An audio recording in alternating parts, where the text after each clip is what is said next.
उनको पता चला कि तुम्हारी अम्मी उम्मीद से हैं, तो तुम्हारी नानी ने बड़े देगचे में हलवा तैयार किया और पूरे गांव में बांटा और बच्चों को भी खिलाया। ये देखकर तुम्हारी अम्मी बहुत खुश हुई थी। काश तुम देख पाते। तुम्हारे नाना भी तुम्हें देखे बगैर चले गए, इसलिए तुम्हारी नानी बहुत अफसुर्दा थी।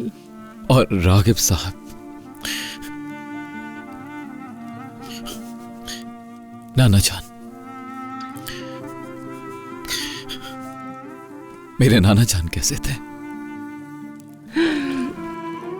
बिल्कुल तुम्हारी अम्मी की तरह। वो सब तो अब जन्नत में होंगे। उन लोगों के पास कुछ था या नहीं, लेकिन उन्होंने अपनी बेटी को किसी चीज की कमी ना होने दी। लेकिन हर इंसान को एक न एक दिन दुनिया से जाना है। तुम्हारे नाना भी बहुत जल्द चले गए, तुम्हारी अम्मी की तरह।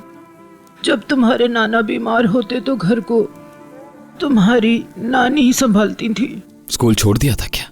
हाँ बेटा, वो करती ही क्या। तुम्हारी अम्मी के पास इस गांव में करने के लिए कुछ था भी तो नहीं। वो यहाँ से मिदियात चली गई और वहीं काम करने लगी।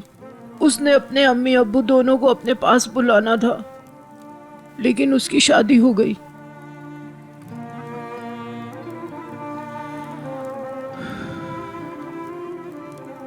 आप उदास क्यों हो गई? अम्मी जान शादी से खुश नहीं थी क्या? बेटा, मैं ये कहना तो नहीं चाहती थी, लेकिन तुम्हारी अम्मी शादी करना नहीं चाहती थी। वो यहाँ से रोते रोते गई थी।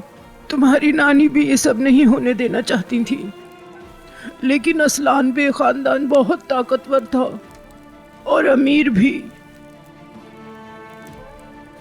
अपनी ताकत के जोर पर दिलशा को ले गए यहाँ से। अल्लाह जानता है अब तुमसे क्या छुपाऊं।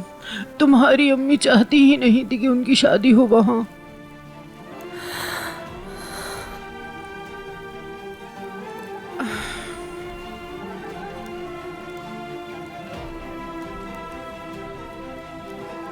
काश मैं इसको ना बताती। ऐसी बात नहीं है। इतनी बड़ी बात अचानक से सुनकर परेशान हो गया है वो। मैं जाकर देखती हूँ उसे। ठीक है।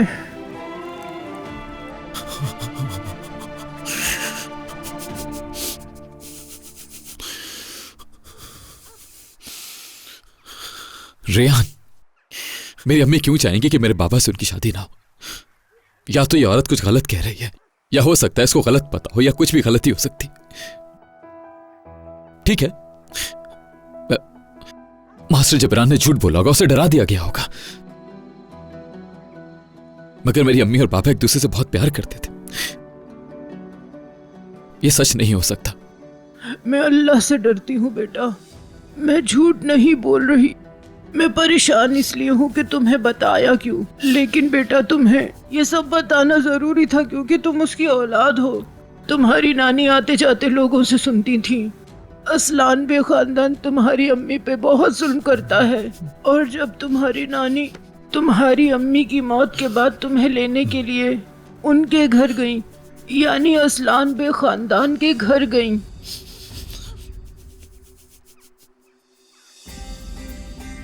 छोड़ दो मुझे, छोड़ दो। मैं यहाँ से हरगिज नहीं जाऊंगी। मैं अपनी बेटी की आखिरी निशानी लेकर जाऊंगी। अजीजा असलान बे, तुम लोग को खुदा का वास्ता है अजीजा असलान बे, मुझे मेरी बेटी की निशानी दे दो। दे दो मेरी बेटी की निशानी, दे दो।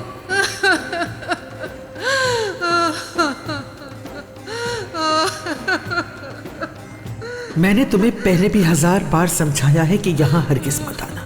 हाँ, मीरान को भूल जाओ, उसका नाम भी कभी तुम्हारी जबान पर ना आए। अब दोबारा कभी यहाँ नजर ना आना तुम। मेरा नवाजा मुझे दे दो, चाहे तुम मेरी जान ले लो, लेकिन मैं अपनी बेटी की आखिरी निशानी लिए बगैर नहीं जाऊंगी। मैं तुम जैसे गरीबों के खून से अपने हाथ रंगीन नहीं करना चाहती, लेकिन अगर तुम मीरान की जिंदगी चाहती हो तो तुम्हें उसे भूलना होगा। मेरा नवाजा। जिस तरह तुम्हारी बेटी दिलशा कब्र में दफन हो गई, इसी तरह जब तक तुम जिंदा हो मीरान का नाम जबान पर नहीं लाओगी। मुझे तुम्हारी मीदियात में सांस लेने की खबर भी ना मिले।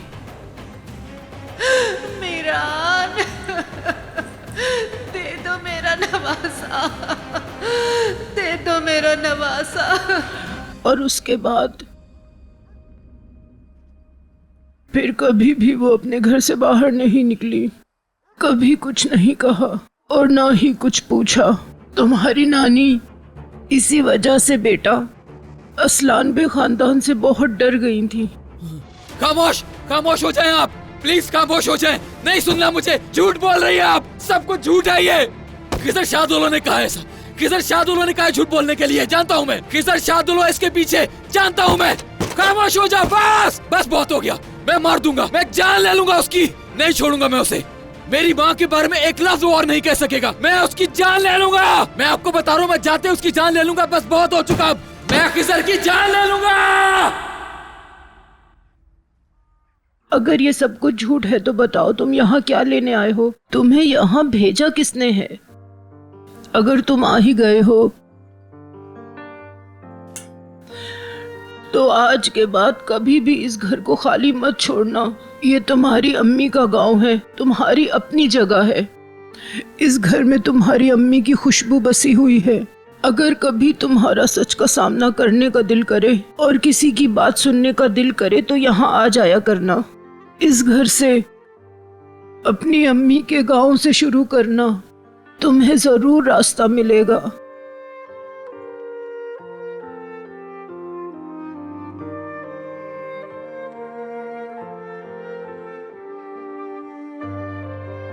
आए